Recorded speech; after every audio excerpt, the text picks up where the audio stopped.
Hello! This might seem a little bit weird, but if you didn't see my last Warframe video, I got a haircut, so Harry unfortunately is rather angry at me right now because he's gonna be sitting off to the side for this video. So just so I don't ruin my perm, you know, it's gonna be a bit weird being a bit naked this video, just to warn you all.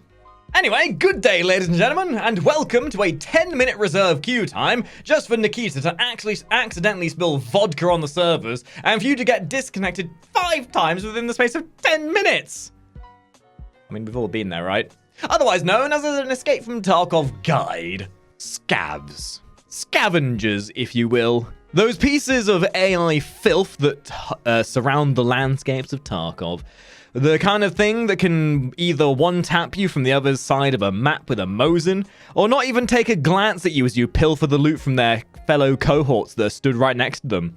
It's safe to say that Scavs are what make Tarkov so unique and interesting, adding that little bit of flair to playing as your PMC character as you wander through the maps and stumble upon the HAL 9000 ripoffs that they are. And they are, to some extent, what makes Tarkov so unique and interesting. And the interesting part being is that you can also actually play as these Scavs. In this video, I want to cover all the benefits and tropes that come with playing as a Scav within the world of Tarkov, as well as also talking about unique perks only relevant to playing as a Scav, and how to make the most out of playing as your said Scav. Most people would think playing Tarkov is all about kicking ass as your PMC, and for the most part that's true. But as I've stated in a previous video, Scavs are a resource, and a free one at that, and that can help do a multitude of things to aid you in your progression through Tarkov, ranging from alleviating stress after a run of bad raids. You know when shit goes south and you seem to run into every geared player under the sun and every Scav seems to one-tap you with a Mosin from 500 meters away? And you lose game after game and you just want to run something with no risk of your own. The Scavs have got your back for this case. They give you a no-risk, no-fear game that you can take with no worry of losing all of that lovely Gen 4 you've been hoarding. Additionally, they enable substantial financial gains through being able to scavenge see what I did there? The battlefield for leftover bodies, and not only that, but also having the chance to start with some amazing high-value gear, and often can be seen as a little bit of having a slot machine, where you can pull the lever once every 20 or so minutes, and the loot you get being the result of pulling that said lever.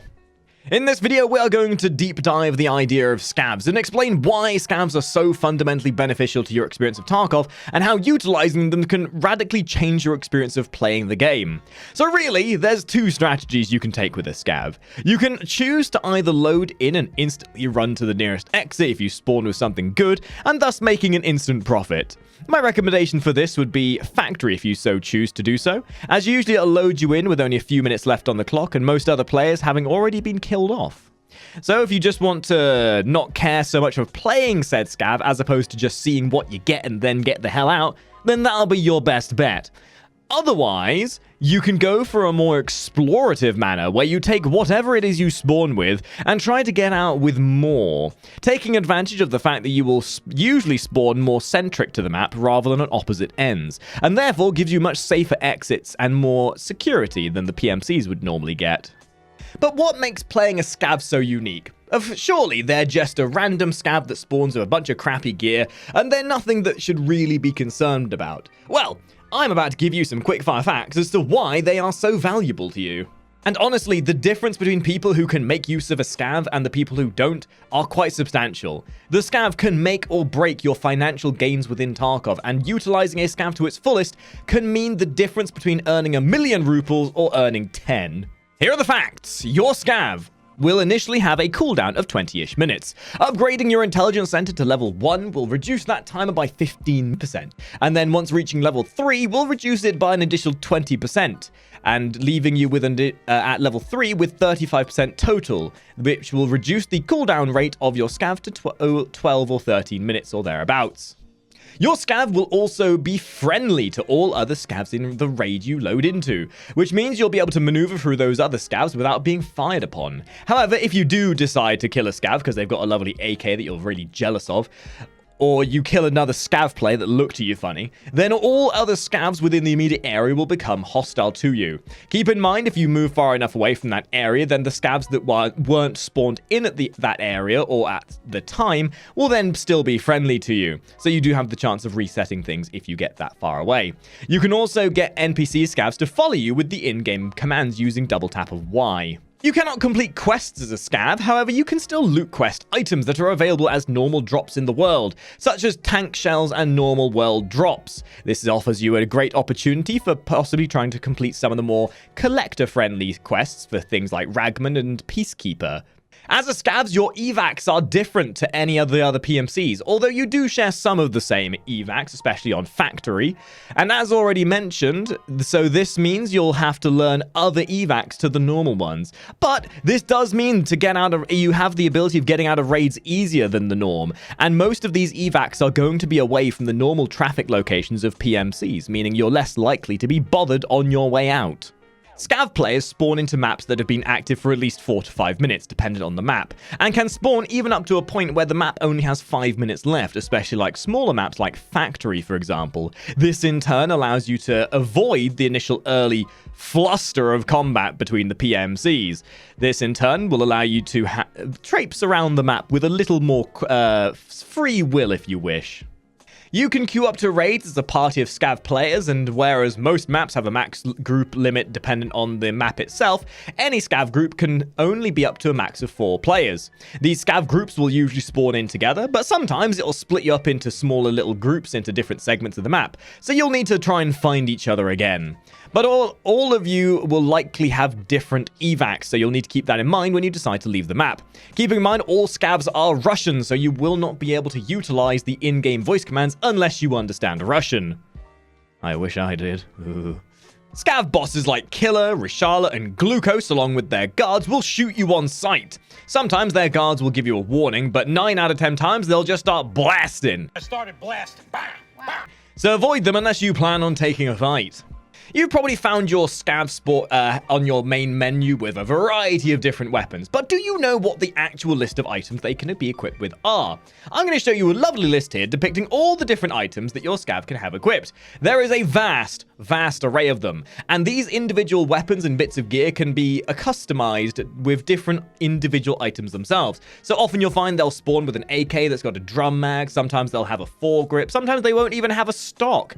So it's dependent on the roll of luck as to what you spawn with. But there is a vast array of things, and there is a set tier of equipment they can initially spawn with for their weapons and kit. However, that does not then include the rare items that can spawn in their bags. The items that spawn in the bags can range from anything from random med items to the rarest of the keys. So it's always worth trying to see what your Scav may hold, depending on what you get with them.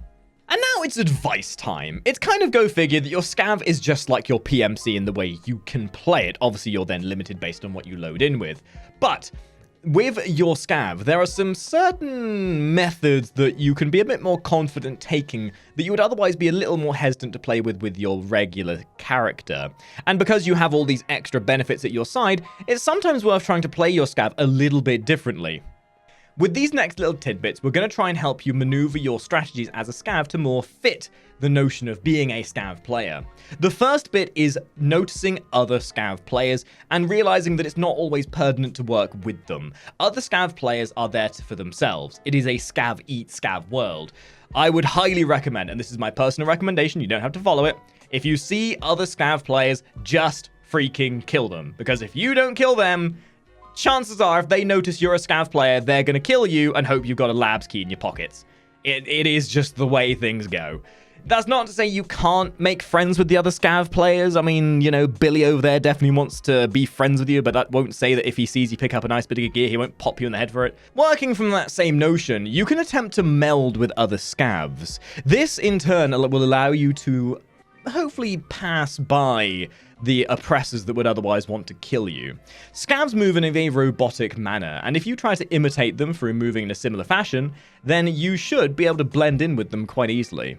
Keeping in mind as well that regular Scav NPCs can only have one weapon equipped at any given time. So if you've got 2, it's a dead giveaway that you're a player, and that will likely draw somebody's attention for wanting to kick you in the arse and take your stuff. Otherwise, you can just try and have a game of Where's Waldo. And one of the most important notions of playing as a scav, and I really want to emphasize this, don't feel like you have to take a fight. Sometimes Scavs' best utility is having much more free roam of the map. Not needing to worry about other Scavs means you can go through buildings and the like freely of your choice without fear of oppression. In fact, you can even use your fellow non-player Scavs as watchouts, because when they start making noise, that generally means you got players coming your way. And utilizing your Scav with a different mindset will often bear the biggest of fruits. So in short, treat your Scav like a resource. They're free money and can often be a great way to just have funsies. Run without worry and about commitment. No risk, but very possible high reward. So this has been a very quick to the point ideology about the Scav mentality. You can play a perfect Scav very simply and easily, but it's a different type of notion to your PMC. But hopefully this video has been of some interest to you and you've hopefully learned something from it. If you have, maybe like the video, subscribe, and drop by our Twitch channel to join us with our daily streams. And we'll hopefully see all of you fellow top hatters in the next video. I mean, we are technically top hatters. Harry's over there somewhere crying because I'm not wearing him. But anyway, thank you for watching. I'll see you on the next video.